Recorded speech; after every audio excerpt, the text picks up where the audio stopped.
Hi, I'm Meredith McKeough. You're listening to a special edition of the Marketing News Canada podcast, filmed live on site at the 2025 SocialWest conference at the Calgary TELUS Convention Centre.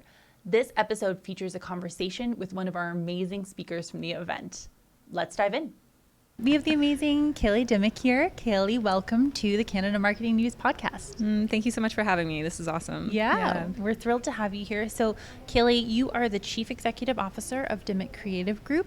And I know that you've done a lot of work to help clients and businesses of really all sizes to kind of master their marketing, to, have more profitable growth, to be able to scale with a little bit more ease, really without losing their minds, it sounds like, is sort of what your business's approach is. Mm-hmm. Yeah. Did I hit that? It really is about that. It really is about that. I mean, me, myself, personally, I really prioritize sanity in building businesses. Love that. And, I think that ultimately we have to run business in a way that we feel healthy, we feel fulfilled, we feel like we are also inspired and creative.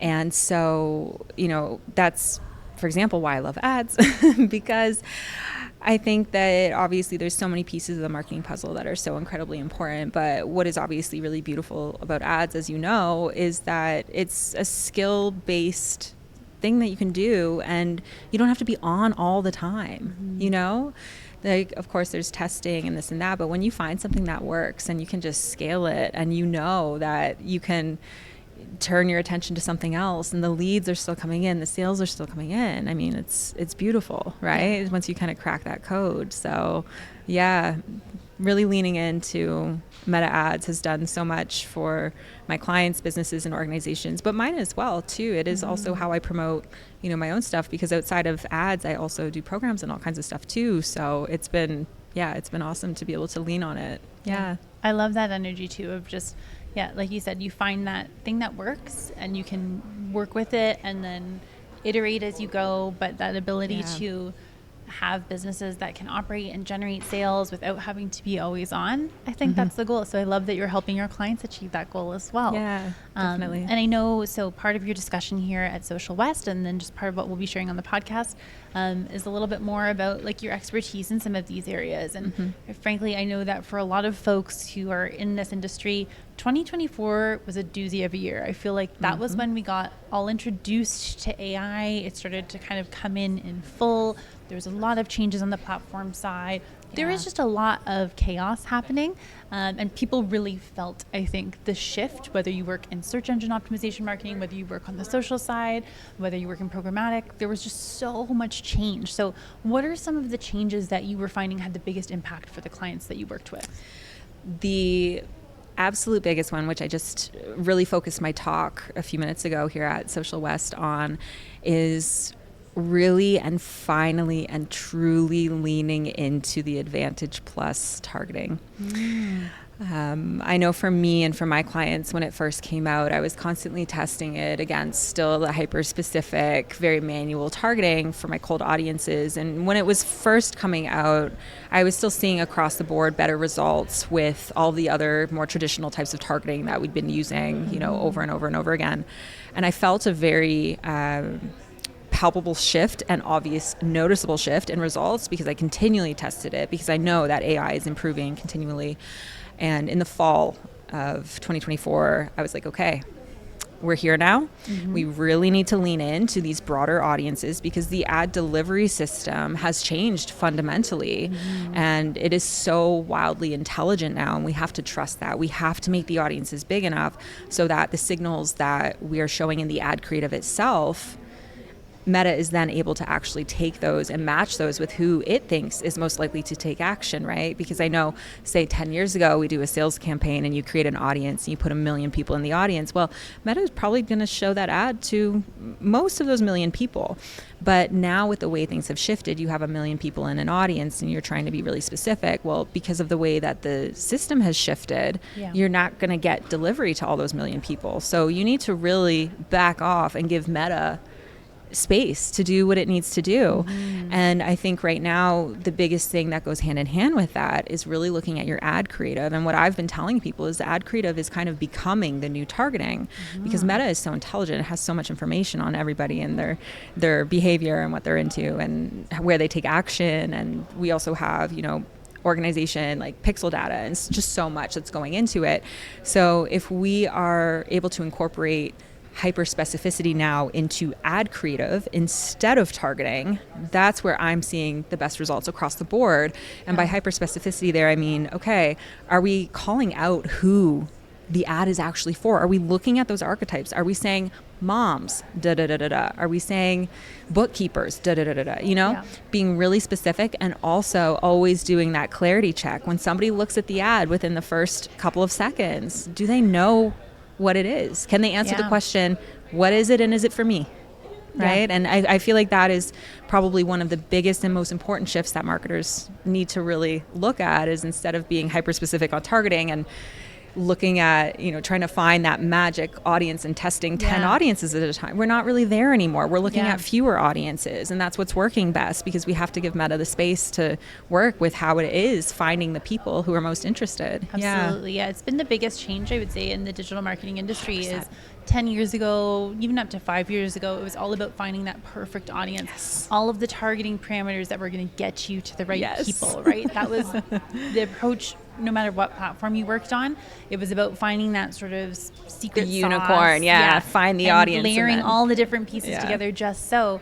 And like you said, now that's been flipped on its head. Right now, we give a lot of these platforms, a lot of these systems, this space to find the right people, because in AI, people have different opinions on, but one thing it does is it can constantly learn and grow and move in a way that human brains can't always do, right? So it gives the opportunity to be constantly iterating on itself. But the flip side to that, and I think your perspective is really interesting there, and it sounds like it's working really well for your clients, is we need to actually then use the messaging and sort of use the vehicle that we have to tell the story about who is this for? Why should they care? All of those different pieces. Yes. I love that. Caley, what are some brands that you're seeing that are doing that really well today? Ooh, I keep getting ads for this food. I think it's called Food Cycler. Okay. Essentially what it is, it's this product where you put in your kitchen scraps, and it is like an instant composter. And so what they've done is they have definitely really segmented down their specific archetypes. I see them matching the messaging to the archetype, looking at what does that kind of potential user in that life stage or in that situation, what do they really care about? Speaking so specifically to that. And then also the clarity around what the product is and showing the product in use. I personally keep getting these ads, and I keep noticing them because of the different angles they're using, the way that they're calling people out. I think it is really well done. I also, I don't know if you heard or not, but my luggage got lost when I was on my way here from Halifax. Oh, no. And, I did a story about this, and I ended up getting it back. But since then, I've been getting ads for carry-on bags with spots for air tags. And I'm like, it's so interesting because I put out the content about that. I did mention an air tag and something that I put out, and I visited not the brand for the ads that I was getting, but I visited a luggage brand website the other day. And I know, because obviously Meta has access to know, like, if the pixel's there, it knows what kinds of websites I'm going to in general. And so, for sure. So it was interesting seeing, and I can't remember the specific luggage brand, but it's just a very recent example that's top of mind, because they were specifically talking about people losing their luggage. And so the solution, right, looking at the archetype, because not every person who needs a carry-on is thinking about losing their luggage, right? Some people just like to travel light or not have to stop through baggage. But they broke that down. They broke down the archetype to people who are worried about losing their luggage. What do they care about? They feature the spot for the Apple AirTag, even in the carry-on. And just in case you have to gate check, it can happen. Really well done. Really well done. That's really so well cool. done. So I love that too, because it's more about finding those different motivators or those different problems that consumers face, right? It's really getting back to some of those fundamentals of marketing, which is pinpointing, what is the problem that we're ultimately trying to solve here?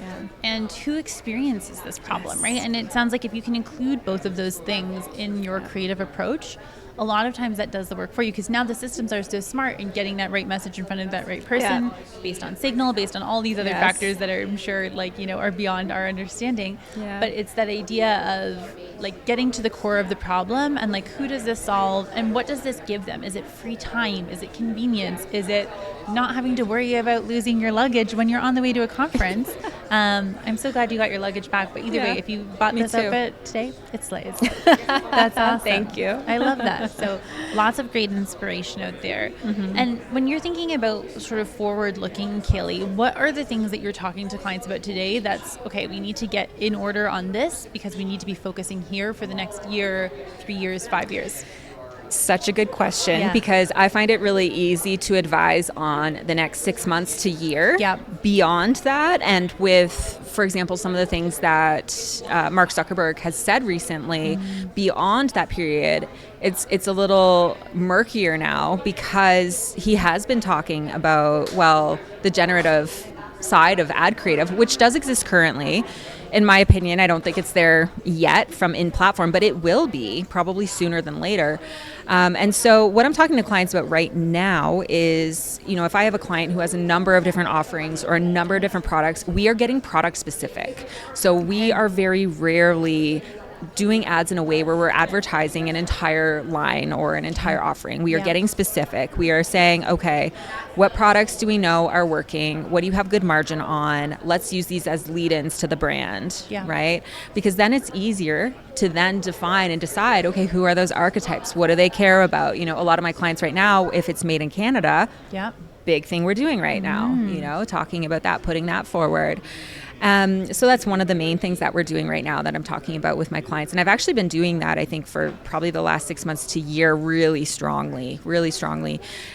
And then beyond, I think when we look at where the advertising landscape is potentially going, I think it really is client specific. I think that with the generative ads, where I think Zuckerberg wants to take things, I think because the reduced barrier to entry, I think that will really appeal to a lot of smaller businesses who might go, okay, I want ads, I can give them my goal, they'll do the targeting, that, whatever. I think we will get there. With the bigger clients, I think the talk, and of course we don't know for sure, but the talk that I've heard is that we will still have manual option to upload our own ad creative. And so even though we have that, because the playing field and the barrier to entry is going to lower for meta ads, and it has been lowering already with a lot of the automated features, we really have to focus on how great is our product, how great is the product, how great is the service, how great is the offer, how great is the brand, all of these foundations. Because when the playing field becomes a little bit more level on the marketing front, what really stands out then is product, service, uniqueness, brand, approach, all of these things. And actually an example that I showed in my talk today was actually this sauna that it kind of looked like a little sleeping pod, sleeping bag kind of thing, but it's a sauna, right? And I showed this ad, and for example, that's something that it's quite unique, right? So the product on its own really stands out, but then we have to match that with who is interested in that. And we have to also be very clear, because when you look at this ad, you don't know what it is for right away. It kind of looks like a sleeping bag or a sleeping pod or something. So with that, we need to make sure that Meta knows what it is. So we might have to put on it, like portable infrared sauna, a text or something. We have to give it that signal. So these are all the things that we're really, focused on right now. And I'll be really interested to see where things go. I'd say even this time next year, I wouldn't be surprised if there's been a lot more development, because just the rapid pace currently, it's really something. Things are moving so quickly, and I love it because, again, it comes back to some of those fundamental pieces. Like, I remember probably 10, 15 years ago in my career, someone saying, if you're only competing on price, then you're going to have a big challenge, because there's going to be someone who has a better supply chain who can always compete on lower price, right? And it's essential that brands know what makes them different, what makes them stand out from their competitors. Someone else who was on the podcast earlier was saying, when they're all zigging, you zag, right? Like moving in that slightly different direction to show the value that you can bring as a brand, as a product, as a service, all of those different pieces, and then giving the right signal out, like you said, because that's the other essential component there is telling the right story to the right people means that you have to be a little bit more explicit in who those people are and what you're doing to serve them because the system is moving at such a fast pace. Yes, which I love. exactly. Amazing. Yeah. Okay, Caley. Well, I'll do a couple of rapid fire questions with you. Sure. They don't have to be like, they can be one word answers, they can be sentence long answers. It doesn't matter, but just fun to do something a little bit different. You mentioned this idea. This is Canada Marketing News, and we're talking a lot about Made in Canada products. So what are some of your favorite Made in Canada products these days? Ooh, I mean, I got to shout out one of my clients. Okay, yes, we love that. Truly Lifestyle brand. They're based in BC. Wow. Product is made in BC. They have a lot of great products, but for me, their cleanser completely changed my skin. And it is the one, and I'm not like a skincare girly or whatever people are saying. That cleanser is life-changing for me. Like it completely cleared up my skin. Other Made in Canada products I love the brand Attitude. I don't know if you know Attitude, but it's a really clean brand that does things like everything from baby wash to shampoo to toothpaste to dish soap, and it's all really like clean, and it's made in Canada, so getting a lot of those kind of household goods. Another product I would say is, I think it's called Good Leaf, and I actually think that they have a facility here in Calgary. It sounds very familiar. Yeah, and I forget what the other one is, but it's packaged greens, but they're grown in Canada year round indoors, and they're so good. And I discovered them because of the Made in Canada movement, and they have this mix. I think it's called something, I feel like it's like sweet and spicy mix. It's just a greens mix, and it's so good. So yeah, very kind of basic stuff, but that's what I'm really looking for these days, is products that I'm using on a regular basis, because I feel like the impact of that, because I'm using them so frequently, right? It compounds over time. So 100%. Yeah. Well, and if you become an advocate for those brands, right? Yeah. The buying cycle is fairly rapid on those, right? Yeah, it's not something you buy every few years. It's something you buy, you know, in some cases every few days, in some cases every few months, right? Yes. And so it's a real opportunity for them to create advocates and to like cement that message with you. Yeah. Which I love. Yeah. That's amazing. And Caley, where do you turn to for inspiration when you need it the most? Honestly, for me, it's really about going offline. Yeah. So I have a pretty substantial home garden that I love. I spend most of my summer there. I take my summers really slow. I really slow down the workload in the summer, which is nice, and I'm able to do that. Being with my daughter, I have a 3-year-old, and she just loves running through the forest, and I love the forest, and anything honestly that puts me offline, disconnects me, and I just feel really immersed in nature. I find it really inspirational, and I think because it's so calming, I almost find that more of even my own intuitive creative side, I have those realizations because there's space for them to happen, and it might even be that I saw something somewhere a month ago, but I was so, busy, didn't have the time to sit with it. And then it comes up again when I'm in one of those moments, or, so many people are like this. I get so much inspiration when I'm just in the shower, just the way that I'm like, ooh, A little bit of quiet. Yeah. A little bit of quiet and some like required presence where you don't have any distractions. Yeah. Yes. I get all of my best information in the shower when I'm out in nature. It's true. We have to step away in order to like use that part of our brains. There's something about it where if you ask me while I'm sitting in front of a screen for something, you're never going to get as quality of an answer as if I've had time to really reflect and think on it in that free space. I love it. Exactly. Caley, is there anything you want to plug today? Do you want to tell people where they can find you if they want to connect more with you, connect more with your business? Tell us more. For sure. I show up on Instagram the most. That is where I hang out the most. I have a few accounts. If anybody's into gardening, I do have a gardening account, but I will be following. My Instant follow. My main account that I spend the most time on is just CJDIMMOCK. So just my first 2 initials and then my last name. I'm on there quite a bit, so that's a good place to connect with me. Awesome. I'm on LinkedIn a little bit, but not as much as Instagram probably. Yeah. And what about the gardening account? You must plug it. Yeah. If you're looking for followers. Yes. It's called October Paradox. So beautiful story there, but that made me like feel some type of way for sure. Oh, I like that. That's a beautiful name. I like that. Okay, I love cool. it. Okay, cool. Well, Caley, amazing. Thank you so much for joining us today for your amazing talk. Yeah. And we look forward to staying connected with you. Amazing. Thanks so much for having me. Thank you. Thanks for listening to Marketing News Canada. For more episodes and other great stories from Canadian marketers, visit marketingnewscanada.com. Thanks to our producers at Social Next Events and our editors at Social Launch Labs.